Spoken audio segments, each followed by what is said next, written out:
Howdy, folks. Good evening. So, welcome to my front porch, humble abode. So, don't worry, this is watermelon juice. Ain't nothing else. But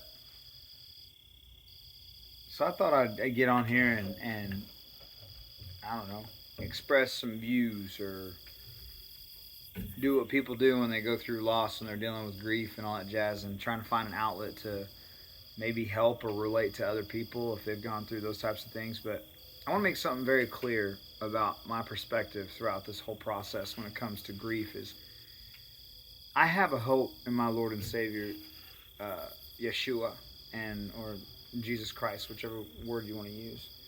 Um, I have a hope in that, and that encourages me. But it still doesn't negate the fact that it is a sad situation where all the minutia little things that otherwise I'd be able to experience with my dad and things of that nature. And there's a whole bunch of things, like developing a farm.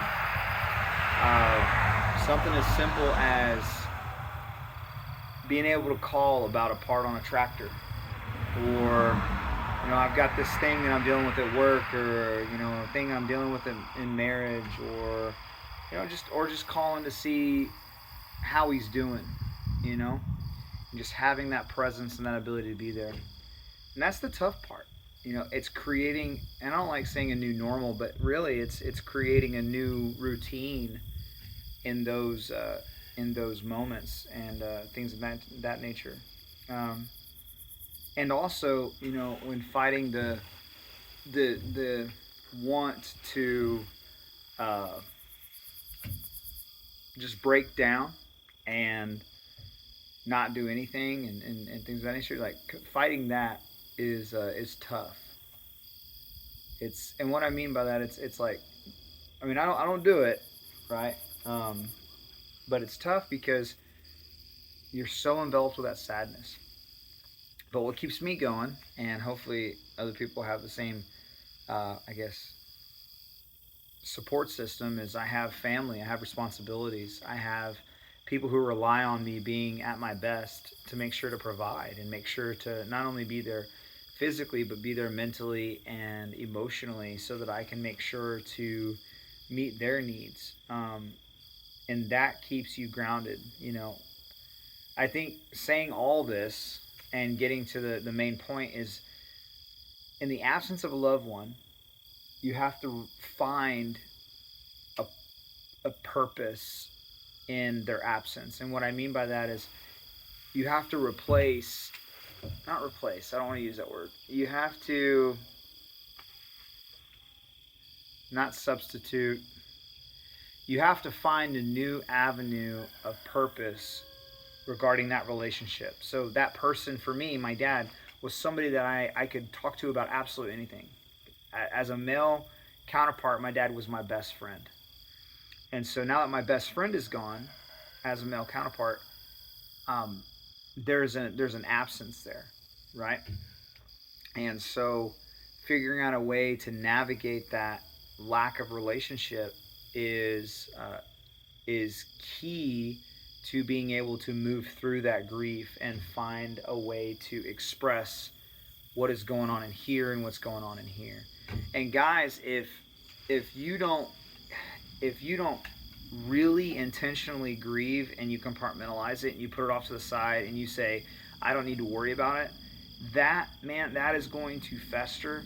It is going to um, it is going to develop into like this callus, and underneath the callus it's going to be painful. So once that callus is gone, because eventually you're going to come back to it, right? Eventually you're going to come back to it, and it's going to be even more painful. So if at that moment, obviously you got to work through it the best way you can. But what's worked for me is I have attacked that grief. I have allowed myself to get down in the weeds of that grief on how I feel and how I've developed that relationship with my dad, and really gone through that. And what I mean by going through that is after my dad died, I went right into it.